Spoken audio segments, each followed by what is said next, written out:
All right, joining us now with more, South Carolina Senator Lindsey Graham is with us. I think I like this a lot. Maybe we should have Lindsey Graham let me finish. Let me finish. You know, they call it whataboutism. That's the new favorite phrase of the left and the media and Democrats. Not whataboutism. Isn't it about equal justice and equal application of our laws?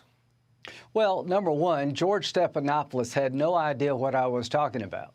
I might as well have been talking Chinese. He didn't know that Hillary Clinton's people took a hammer to a BlackBerry. He didn't know they wiped the emails clean. He didn't know that Anthony Weiner wound up with classified information on his computer. He didn't know any of that because when the Democrats accuse of something they don't know. He needs to watch this show. He'll learn something. Yeah, there you go. I agree. And happy birthday, President Trump, because he's watching this show. So I talked to him. Hey, pal. You had dinner with Melania and Ivanka. We got your back. President Trump, we have your back. This is not about you. It's about us. You could take the Dalai Lama and make him the Republican nominee that tried to destroy his life. They hate conservatism. This is a bunch of BS. President Trump, you're going to prevail. You're going to be the Republican nominee, and you're going to be president again. Just hang in there. What do you make? How is it possible the things you were explaining? You don't believe that George Stephanopoulos knew. I give him a little more credit than that. I think he knew damn well about the 33,000 deleted emails. He's heard about BleachBit. He's heard about hammers destroying BlackBerries and iPhones. They know all about it. And yet they protect their own. And they're willing to have a complete double standard because the media is basically an extension of all things, you know, radical, new Green Deal, Democratic Socialist Party, are they not? Right. Yeah, okay. John McCain was great until he became the nominee. Then he was a crazy old man. Mitt Romney was a heartless billionaire who put the dog on top of the car. Here's what I want to tell every conservative Republican. Whether you like Trump or not, it is not about Trump. If you're pro-life and you believe in responsible gun ownership and you want to limit the role of the federal government, you're the enemy of the people. President Trump was one hell of a president on all the things that I care about. They're trying to destroy his life. It's not going to work, and here's what's coming next. Watch for an indictment in Washington, D.C. You could convict any Republican in America of anything in Washington, D.C. He got 5% of the vote.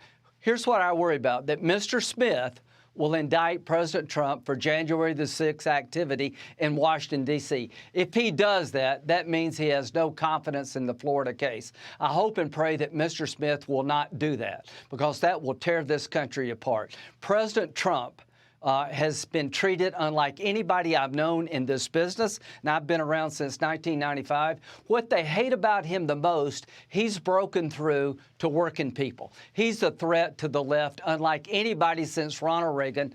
And Mr. President, President Trump, talk about the future, pal. We got you back. Let me ask you a last question.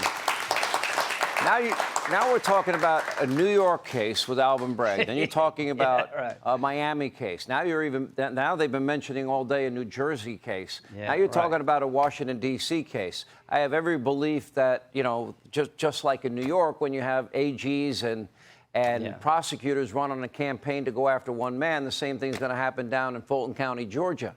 How do you run for president with all of those legal hurdles in front of you? That's not easy.